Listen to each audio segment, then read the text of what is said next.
18ஆம் படி தாண்டி பகவானை உரை வேண்டி கற்பூர ஜோதிதனை கண்டோம் ஐயா. நாங்க கற்பூர ஜோதிதனை கண்டோம் ஐயா.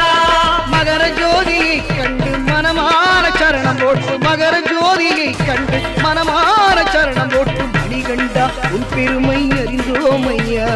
மணிகண்டா உன் பெருமை அறிந்தோம் ஐயா. சாமியே சரணம் ஐயப்பா சரணம் சுவாமியே சரணம் சரணம் ஐயா. சுவாமியே சரணம் ஐயப்பா சரணம்.